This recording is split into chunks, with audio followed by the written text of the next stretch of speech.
Hello all. నేను మీ Rachana Srungavarapu. Welcome to federal Telangana.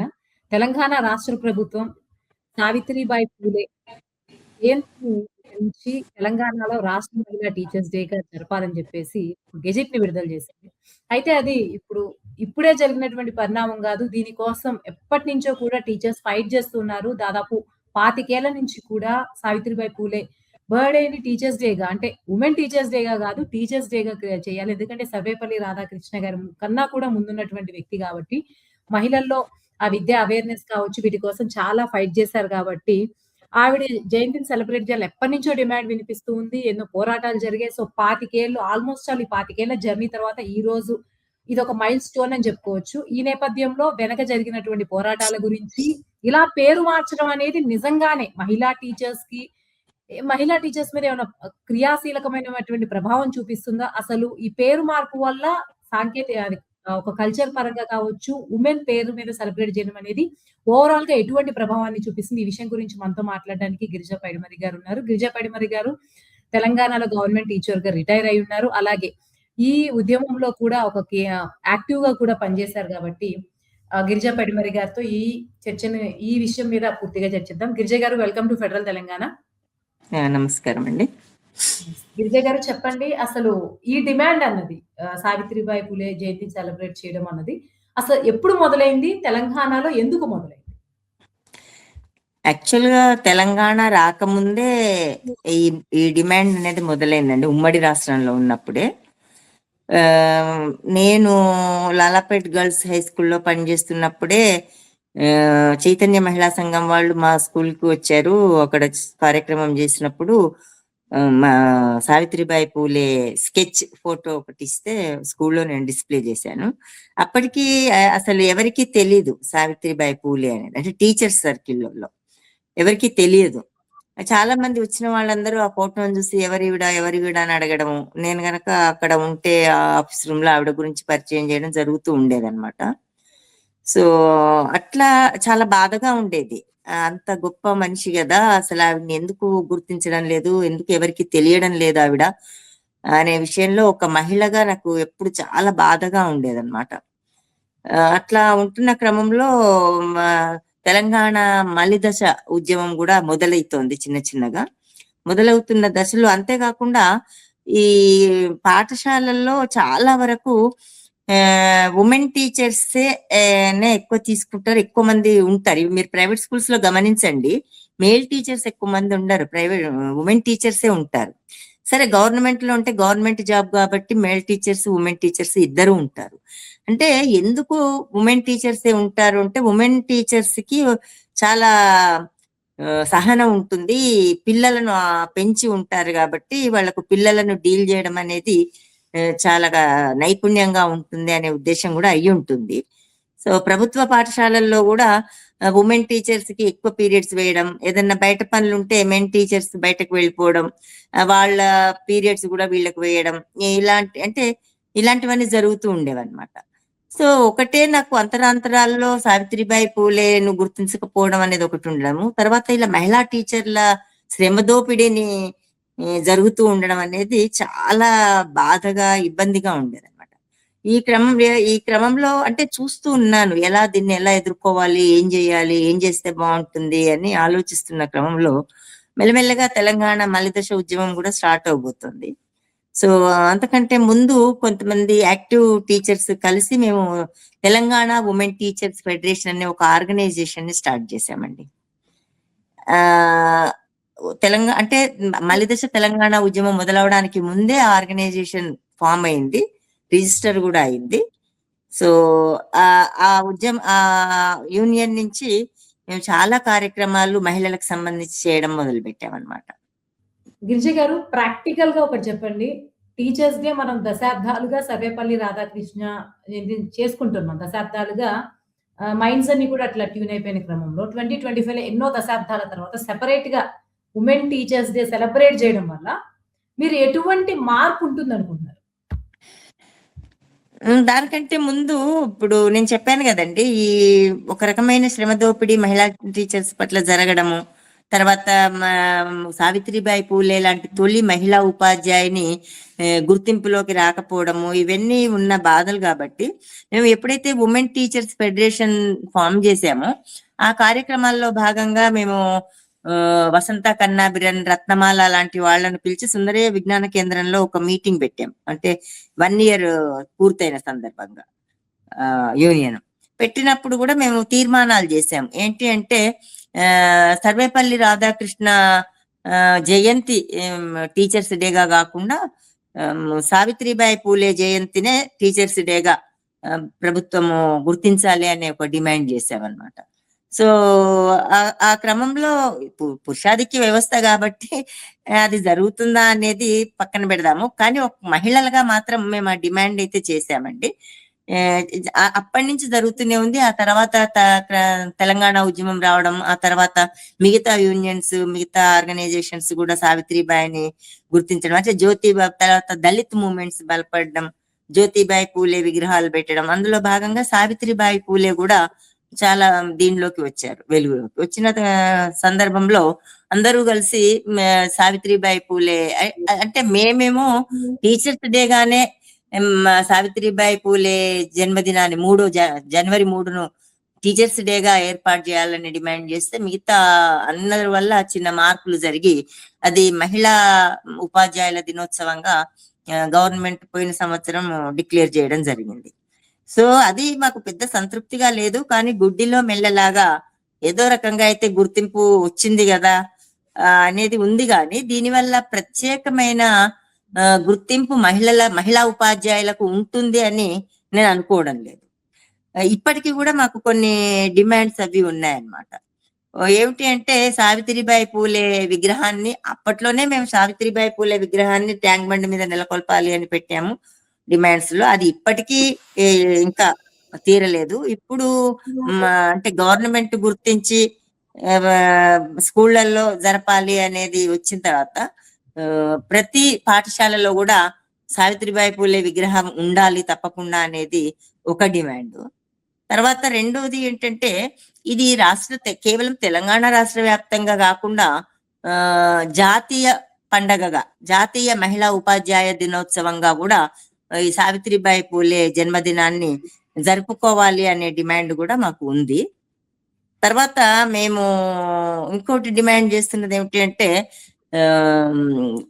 Savitribai Phule పేరు మీదుగా ఒక ప్రత్యేకమైన ట్రస్ట్ ని ఏర్పాటు చేసి government, central government, state government ఏర్పాటు చేసి దళిత బాలికలకు విద్యను అందించాలి అనేది. విద్యను అంటే ఉన్నత విద్యను కూడా, వాళ్ళు ఎంతవరకు చదువుకుంటారు, ఏ రకమైన విద్య చదువుతారు అని అనుకున్నప్పటికీ ఆ రకమైన విద్యను అందించే రకంగా ఆ సావిత్రిబాయి పూలే ట్రస్ట్ నుండి పని జరగాలి, ఫండ్స్ అక్కడి నుంచి విడుదల చేస్తూ పిల్లల్ని ఎంకరేజ్ చేయాలి అనేది కూడా మేము చేస్తున్న డిమాండ్స్. అంటే మేము ముఖ్యంగా ఇక్కడ చెప్పొచ్చేది ఏమిటంటే ఏదో ప్రభుత్వం గుర్తించింది కదా, అంతకుముందు అది కూడా లేదు, ఇప్పుడేదో ప్రతి సంవత్సరం జరుపుకుంటున్నాం కదా అని ఇక్కడితో ఆగిపోతే సరిపోదు. అదే జరుపుకోవడం వరకే ఉంటుంది. కానీ ఆవిడ ఆశయాలను ముందుకు తీసుకెళ్లాలి అంటే మాత్రం ఏ డిమాండ్స్ అయితే మేము పెడుతున్నామో అవన్నీ కూడా ఖచ్చితంగా అమలు కావాల్సిన అవసరం ఉందని నమ్ముతున్నాం అన్నమాట. గిరిజ గారు, ఇందాక మీరు మాట్లాడుతున్నప్పుడు మహిళా ఉపాధ్యాయుల మీద వర్క్ స్ట్రెస్ గాని, వర్క్ లోడ్ గాని ఎక్కువ ఉంటుందని మీరు అన్నారు. అయితే ఇంకొక యాంగిల్లో చూస్తే, అంటే మీరు ఇప్పటి పరిస్థితులు కొంత గమనిస్తూ ఉంటే టెక్నో స్కూల్స్, ఐఐటి పెరిగిన క్రమంలో ఎప్పుడైతే నైట్ అవర్స్ ఎక్కువ పెరుగుతున్నాయి, నైట్ స్టడీ అవర్స్ గాని, నైట్ టెక్నికల్ క్లాసెస్ కానీ, మ్యాథ్స్ కానీ, ఫిజిక్స్ కానీ ఎక్కువ మేల్ టీచర్స్ మీద వర్క్ లోడ్ ఎక్కువ పడుతుంది. అంటే ఎక్కువ మందే మేల్ టీచర్స్ ఉండి ఉమెన్ టీచర్స్ తగ్గుతున్న పరిస్థితి, అలాగే మేల్ టీచర్సే ఈ నైట్ కానీ లేట్ అవర్స్ కానీ తీసుకున్నటువంటి పరిస్థితి కూడా కనిపిస్తుంది. అంటే అప్పటి నుంచి ఇప్పటికి ముఖ్యంగా మహిళా టీచర్స్ విషయంలో, ముఖ్యంగా వర్క్ స్ట్రెస్ విషయంలో మార్పు వచ్చింది అనుకుంటున్నారా? లేకపోతే మీరు చూసినప్పటికీ ఇప్పటికి కూడా అదే కొనసాగుతుంది అనుకుంటున్నారా? యాక్చువల్ గా ముందు ఇప్పుడు విద్యా విధానం ఏమైపోయింది అంటే కేవలం మ్యాథ్స్, ఫిజిక్స్ మాత్రమే విద్యగా భావించడం అనేది అటు ప్రభుత్వాలు చేస్తున్నాయి, ఇటు తల్లిదండ్రుల్లో కూడా అలాంటి నమ్మకాన్ని దృఢంగా ఏర్పరిచారండి. దానికి తోడు ఈ సాంకేతికత కూడా ఇది రావడం వల్ల మీరు అన్నట్టుగానే కొంతమంది మహిళా మేల్ టీచర్స్ కొంచెం లేట్ అవర్స్ పని చేస్తే చెయ్యొచ్చు, కానీ ఇప్పటికీ కూడా మహిళా ఉపాధ్యాయుల మీదనే స్ట్రెస్ ఉంది అని అయితే నేను అనుకుంటున్నాను. ఫర్ ఎగ్జాంపుల్ ఒక టీచింగ్ ఎన్వైరన్మెంట్ లో నాకు అర్థం కాదు ఏంటంటే మీరు చెప్పిన దాంట్లో ఒక్కొక్క టీచర్ కి అలాటెడ్ అవర్స్ ఉంటాయి. యా కంఫర్ట్ ని బట్టి ఎప్పుడైనా ఒక టీచర్ అడ్జస్ట్ చేసుకోవాలనుకుంటే ఎవరైనా ఒక మేల్ టీచర్ ఒక ఫీమేల్ టీచర్ అడ్జస్ట్ చేసుకున్న క్రమంలో ఆ ఫీమేల్ టీచర్ ఏదన్నా సమస్య వచ్చి పీరియడ్ అడ్జస్ట్ చేసుకోండి మళ్ళీ అడ్జస్ట్ చేసుకునే క్రమం ఉంటుంది కదా మొత్తం మహిళా టీచర్లే వాళ్ళది ఎందుకు రీప్లేస్ చేస్తారు అలా ఎందుకు ఒప్పుకుంటారు ఆ వివక్ష ఉండొచ్చు కదా చేసేది ప్రైవేట్ జాబ్ గవర్నమెంట్ జాబ్ కాదు జాబ్ ఇదేదో చాలా కాదు ఇంకొక చోట ట్రై చేయొచ్చు అనేటువంటి ఆపర్చునిటీస్ ఉన్న క్రమంలో ఎందుకు ఈ దోపిడీని మీరన్నట్లు మహిళా టీచర్స్ యాక్సెప్ట్ చేశారు? వాళ్ళకొక అవకాశం కూడా ఉంది. తాము కూడా అడ్జస్ట్ చేసుకునే అవకాశం ఉన్నా సరే మీరు దోపిడీకి గురయ్యారు అనుకుంటున్నారా? ఖచ్చితంగా అండి. పురుష స్వామ్య సమాజంలో అసలు మహిళా శ్రమ దోపిడీ అన్ని రంగాల్లో, అన్ని కోణాలలో మనం చూస్తూనే ఉన్నాం గదా! అదే పద్ధతిలో ఈ విద్యా రంగంలో గూడా మనకు కనిపిస్తూ ఉంది. ఇక్కడ కొత్తేమీ గాదు. మీరెప్పుడైనా గురయ్యారా? మీరెప్పుడైనా ఈ శ్రమ దోపిడీకి గురయ్యారా టీచర్‌గా పనిచేస్తున్నప్పుడు? ఆహ్, ఒక చిన్న ఎక్స్‌పీరియన్స్ జెప్తానండి. హ్మ్. గవర్నమెంట్ స్కూల్‌లో మామూలుగా టీచర్స్ రాకపోతే మీరన్నట్టుగా వాళ్ళ టైమ్ టేబుల్‌ని సబ్‌స్టిట్యూట్ పీరియడ్స్ వేస్తారు. హ్మ్. అంటే ఇంకొక టీచర్స్ అంటే ఒక టీచర్‌కే గాకుండా కొంతమంది టీచర్స్‌కి ఇప్పుడు 6 పీరియడ్స్ ఉంటాయి గదండీ! ఆ 6 హ్మ్. పీరియడ్స్‌లో టీచింగ్ పీరియడ్స్ 5 ఉంటాయి. ఆ 5 టీచింగ్ పీరియడ్స్‌ని టీచర్స్‌కి సబ్‌స్టిట్యూట్‌గా వేస్తారు. ఎవరైనా ఒక టీచర్ లీవ్ పెడితే. అది మేల్ హ్మ్. టీచర్ గావచ్చు, ఫీమేల్ టీచర్ గావచ్చు. అలా వేయడానికి యూజువల్‌గా సీనియర్స్ జేస్తుంటారు ఆ పని. ఆ డ్యూటీ సీనియర్స్ జేయడం అన్నమాట. అలా ఒకసారి నాకు అది వాళ్ళు ఫస్ట్ పీరియడే వేసేయాలి. ఫస్ట్ పీరియడే కూర్చొని ఒకవేళ వాళ్ళకు క్లాస్ ఉన్నా సరే ఆ క్లాస్‌కి ఎవరినైనా పంపించి ఈ పని కంప్లీట్ జేయాలి. ఎందుకంటే సెకండ్ పీరియడ్ నుంచి ఈవెన్ ఫస్ట్ పీరియడ్ నుంచి ఆ లీవ్ పెట్టిన టీచర్ క్లాస్ ఖాళీగా ఉండగూడదు గాబట్టి, అందుకని హ్మ్. దానికంత ఇంపార్టెన్స్ ఉంటుందన్నమాట. అలా వేస్తున్న క్రమంలో నాకు ఒకసారి అలా సబ్‌స్టిట్యూట్ వేసిన టీచరు ఆ తర్వాత ఫస్ట్ పీరియడ్ అయిపోయిన తర్వాత సెకండ్ పీరియడ్ నుంచి తనకు ఉన్నటువంటి క్లాసెస్ అన్నీ అటెండ్ జేయాల్సుంటుంది. అలా ఒకసారి నాకేమైందంటే ఒక స్కూల్‌లో ఫోర్త్ పీరియడ్ 10థ్ క్లాస్ సబ్‌స్టిట్యూషన్ వేశారు. సరే ఎవరు రాలేదు, ఏ టీచర్ రాలేదు అనేది గూడా పేరుంటుందక్కడ.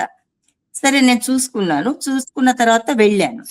వెళితే ఆ ఫోర్త్ పీరియడ్ ఎవరిదంటే ఆ రాని టీచర్‌ది గాదు నాకు వేసింది. ఎవరైతే హ్మ్. సబ్‌స్టిట్యూట్ వేశారో ఆ టీచర్ పీరియడ్ నాకు సబ్‌స్టిట్యూట్ వేశారు. Substitution okay. వేశారు. ఓకే. సబ్‌స్టిట్యూషన్ టు అయితే నేను సబ్‌స్టిట్యూషన్. వెళ్లి అడిగాను. హ్మ్. అదేమిటండి మీరున్నారు గదా! ఇలా వేశారేంటి? ఆవిడ రాకపోతే తన పీరియడ్ వేయండి నాకు. కానీ మీరు స్కూల్‌లో ఉండి, మీరు స్టాఫ్ రూమ్‌లో కూర్చొని మీ పీరియడ్ నాకు వేశారెందుకు అని వెళ్లి అడిగాను నేను. ఓకే. హ్మ్. అడిగితే నేను సబ్‌స్టిట్యూషన్ వేశాను గదా! అంటాడు ఆ మహానుభావుడు. హ్మ్. అంటే ఒక పీరియడ్ మీరు సబ్‌స్టిట్యూషన్ వేసినందుకు మీ క్లాసులో రాని వాళ్ళ క్లాసులు అన్ని తీసుకోమంటారా? అనేది నా క్వెషన్ అయిందన్నమాట. అంటే ఎక్స్‌పీరియన్స్ ఇలా ఉంటుంది. అంటే ప్రశ్నించకుండా చాలా వరకు మహిళలు అంటే అప్పట్లోనండి ఇంకా ఇప్పట్లో గూడా ప్రశ్నించడం తక్కువే ఉంది నా ఉద్దేశంలో. హ్మ్. ప్రశ్నించడానికే ఇబ్బంది పడి గమ్మున వెళ్ళిపోయే దీనికి అలవాటు పడి ఉన్నారు గదా! మహిళలు. సో, హ్మ్. అందుకని నేను ప్రశ్నించేసరికి నేను వెళ్లి అలా అడుగుతానని ఊహించలేదు. అంటే అప్పటి వరకు హ్మ్. ఎవరు అడిగి ఉండరు ఆయనను. హ్మ్. So, okay. అప్పుడు ఏదో చెప్పాడు. లేదండి నాకు ఒంట్లో బాలేదు అది ఇది అని. అంటే నేనంత గట్టిగా వెళ్లి అడిగేసరికి ఆ వాయిస్ మారిపోయింది. ముందర ఏమైంది అంటే నేను వేశాను కాబట్టి పోలేదన్నాడు. ఇంకా నేను క్వెషన్స్ రైజ్ చేసేసరికి నాకు కొంచెం డల్‌గా ఉందండి అందుకని వేశాను అని అంటున్నాడన్నమాట. అంటే అట్లా ఉంటుంది. ఇది నా ఎక్స్‌పీరియన్స్. ఓకే. ఇక్కడ అది. గవర్నమెంట్ స్కూల్స్, ప్రైవేట్ స్కూల్స్ అని లేవు. ఎక్కడైనా సరే మహిళా టీచర్స్ అనే వాళ్ళ మీద శ్రమ దోపిడి మీరన్నట్లు వర్క్ స్ట్రెస్ అనేది ఎప్పుడు పెరుగుతూనే ఉంది. పెరుగుతూనే ఇంకొకటి ఉంటుందండి. వన్ అయితే ఫైనల్ క్వెషన్. ఇంకొకటి ఈ వేసిన సబ్జెక్ట్ టీచర్ గూడా ఫిజిక్స్ టీచరు. యాక్చువల్‌గా హ్మ్. మ్యాథ్స్, ఫిజిక్స్ వాళ్ళు తీసుకోవాలి క్లాసెస్. కానీ హ్మ్. ఆ ఫిజిక్స్ టీచరే అలా ఎగ్గొట్టే రకంగా ఉంది అంటే గవర్నమెంట్ ఇన్‌స్టిట్యూషన్స్‌లో విద్యా విధానం ఎలా ఉంది అనేది గూడా మనం అర్థం చేసుకోవచ్చు. So, okay. ఎక్కడైనా వుమెన్ టీచర్స్ ఉన్న దగ్గర విద్యా బోధన సరిగ్గా జరిగేదండి. జరుగుతుంది గూడా. ఇప్పుడు ప్రైవేట్ స్కూల్స్ వాళ్ళు అందుకే ఎక్కువగా వుమెన్ టీచర్స్‌ని ప్రిఫర్ చేసేది గూడా అందుకే అనుకుంటాను నేను. వన్ ఫైనల్ క్వెషన్ గిరిజ గారు. ఎప్పటినుంచో 25 ఏళ్ల తర్వాత ఇప్పటికి పేరు మార్చడం అయితే జరిగింది. అది. సో, ఆ! ఓవరాల్‌గా మహిళా టీచర్స్ నుంచి చూస్తే ఇంకా ఏమైనా మీరన్నట్టు శ్రమ దోపిడీ కావచ్చు, మిగిలిన సమస్యలు ఇంకేమైనా ఉన్నాయా? వీటి మొత్తం సమూల పరిష్కారాలు రావాలంటే ఇంకే రకమైనటువంటి మార్పులు రావాలని మీరు ఆశిస్తున్నారు? తప్పకుండా మార్పులైతే రావాలండి. ఒకటి సిస్టమ్‌లో మార్పు రావాలి. బేసికల్‌గా పేట్రియార్కల్ సిస్టమే కాబట్టి అన్ని చోట్ల ఉన్నట్టుగానే విద్యా విధానంలో గూడా అలాంటి శ్రమ దోపిడీ ఉంది. సో, నాకు బాధించే విషయం ఏంటంటే, పిల్లలను తీర్చిదిద్దాల్సిన ఉపాధ్యాయులే ఇలా ఇమ్మోరల్‌గా ఉంటే ఎలాగా? అనేది ఒకటి నాకు ఇప్పటికి చాలా హంటింగ్‌గా ఉండే ప్రశ్న అన్నమాట. సో, అంటే మళ్ళీ వెంటనే సిస్టమ్ జవాబు చెప్తుంది. సిస్టమే అట్లా ఉంది గదా! కుటుంబంలో అయినా, వర్క్ ప్లేస్‌లో అయినా గూడా మన పేట్రియార్కల్ సిస్టమ్ గావడం వల్ల శ్రమ దోపిడీ అలాగే ఉంటుంది. దాని కొరకు మహిళా ఉద్యమాలు జరుగుతూనే ఉండాలి. తప్పకుండా ఉద్యమాల ఫలితంగా ఎలా కొంత మేరకు మెరుగుగా పరిస్థితులు మారుతూ వస్తున్నాయో, ఇంకా గూడా మారుతూ రావాల్సిన అవసరం గూడా చాలా ఉంది అని అనిపిస్తుంది. ఇదొక్కటే సమస్య గిరిజ గారు శ్రమ దోపిడీ ఇంకేమన్నా సమస్యలున్నాయా? As far as government teaching స్కూల్స్‌లో అయితేనండి చాలా టాయిలెట్స్ ప్రాబ్లమ్ ఉంది. మేము చేరిన కొత్తల్లో అయితే అసలు పిల్లల ఇండ్లలకు వెళ్ళాల్సొచ్చేది. ఇప్పుడిప్పుడు కొన్ని చోట్ల వస్తున్నాయి. అయితే టాయిలెట్స్ ఉన్నా గూడా ఏమవుతుందంటే అది ఏమంటారు కాంట్రాక్ట్‌కి ఇచ్చే దశలో కన్‌స్ట్రక్షన్ వరకే బిల్డింగ్స్ అయితే ఉంటాయి. వాటిని మెయింటెనెన్స్ లేదండి. అదసలు ఎంత ఇంపార్టెంట్ మహిళా టీచర్స్‌కైనా గర్ల్స్‌కైనా గూడా. చాలా ప్రైమరీ నెసెసిటీ గదా! సో, మెయింటెనెన్స్ లేకపోవడము. మెయింటెనెన్స్ కావాలంటే వాటర్ ఉండాలి. వాటర్ సరిగ్గా లేకపోవడము. ఇలాంటివన్నీ కనిపిస్తూ ఉంటాయన్నమాట. అవన్నీ గూడా యూజువల్‌గా టీచర్సే ఇది చేసుకొని లేకపోతే కొంతవరకు అక్కడ సెన్సిబుల్ హెచ్ఎమ్స్ ఉంటే వాళ్ళు గాని టెంపరరీగా పరిష్కరించుకోవడం అలాంటివి జరుగుతూ ఉంటాయన్నమాట. ఇప్పుడిప్పుడు కొంత మెరుగవుతున్నాయని అంటున్నారు. నేను గూడా రిటైర్డ్ అయ్యాను గాబట్టి వెళ్ళలేదు. ఈరోజు మార్నింగ్ నేను అదే లాలాపేట్ స్కూల్‌కే వెళ్ళి సావిత్రిబాయి పూలే జయంతిని జరిపామండి చైతన్య మహిళా సంఘం వాళ్ళని. జరిపినప్పుడు అక్కడ వాష్‌రూమ్స్ అది చూసినప్పుడు అక్కడైతే బానే ఉంది. కానీ అన్ని స్కూళ్ళల్లో అలా ఉన్నాయా అనేది కొంచెం సందేహమే నాకు. Thank you so much Girija గారు. ఏదేమైనప్పటికీ అట్‌లీస్ట్ పేరు మార్చడాన్ని అది కూడా ఒక ప్రముఖమైనటువంటి మెజర్‌గానే అవును. మనం చూడొచ్చు. మీరన్నట్లు అవును. మిగిలిన హ్మ్. సమస్యలు ఏవైతే ఉన్నాయో శ్రమ దోపిడీ గావచ్చు, కొంత హైజీన్ విషయంలో కొంత ఇగ్నోరెన్స్ గావచ్చు, నిర్లక్ష్యం చేయడం గావచ్చు. ఇవి కూడా దీనిలాగానే త్వరలోనే ఆ మార్పులు కూడా రావాలని మహిళలకు ఈ పితృస్వామ్య వ్యవస్థలో జరుగుతున్నటువంటి శ్రమ దోపిడీ విషయంలో మాత్రం ఒక సమగ్ర పరిష్కారం రావాలని కూడా మనస్ఫూర్తిగా కోరుకుందాం. Thank you so much Girija గారు ఈ డిస్కషన్‌లో పార్టిసిపేట్ చేసినందుకు. ఇంతటితో ఈ చర్చను ముగిద్దాం. థాంక్ యూ అండి.